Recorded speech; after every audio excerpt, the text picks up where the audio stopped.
I'm tracking moderate to heavy rain by the middle of our work week. I'm Chief Meteorologist Mackenzie Lake, here to look at our full weather forecast. We have some big changes ahead of us. We've been watching out for Tropical Storm Mario off the coastline of the Baja. It's strengthened and it has a significant amount of available moisture with it. We are going to see some dumping periods of rainfall, biggest amounts of rain through the south coast, maybe some localized flooding possible, and some of the heaviest rain looking to be for your early morning commute Thursday. So let's talk about it here. Let's first talk with our future track about Wednesday. So we'll start to see our rain chances increasing. We'll start to see humidity increasing as well. Lots of cloudy skies out there, but most of this rainfall off the coastline, maybe just a few pop-up showers for those interior areas.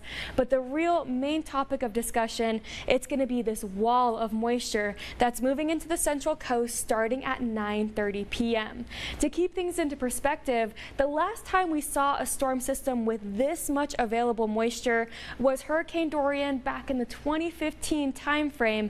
That dumped over 3.5 inches of rainfall in Paso Robles. So what we're looking at over the next 36 hours, Wednesday night through Friday evening, we're going to watch out for anywhere from 1 to 3 inches of rainfall. And I think my modeling is slightly underdoing it. We might even see a little bit more.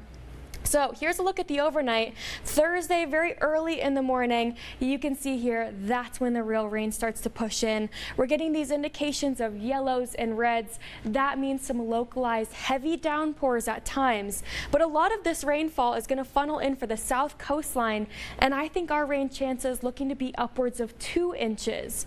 As we track through 7 o'clock in the morning, it's going to be a messy commute. So we'll have localized pooling and ponding along the US 101, Highway 154, a lot of these major highways through the coverage zone. And then we're holding soggy all the way through Thursday, 11 o'clock in the morning. Morro Bay, Paso Robles will likely see upwards of 1.5 inches of rainfall. Soggy conditions to last through Friday evening or Thursday evening. Still overcast here in Santa Barbara, and another round of rainfall. My modeling doesn't quite go out that far, but Friday expect to see more wet weather to start the morning.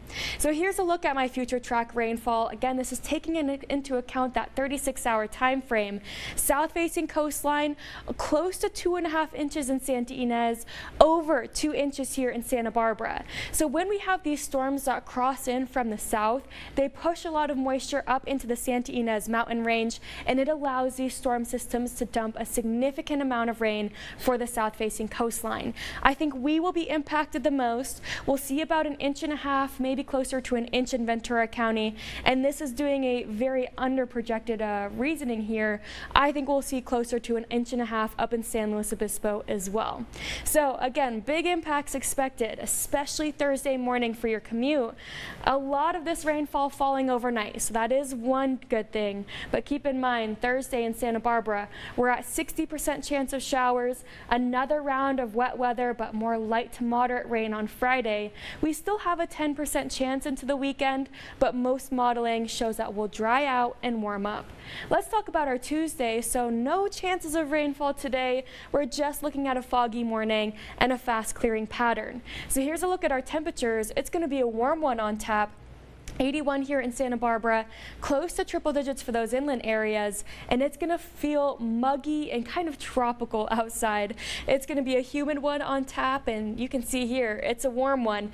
81 in Arroyo Grande, 80 in Nipomo. No watches or warnings, but you'll want to tune in into our forecast tomorrow morning. We'll have an even better understanding of timing, impacts, and again, how much rainfall we're going to see. Have a good one.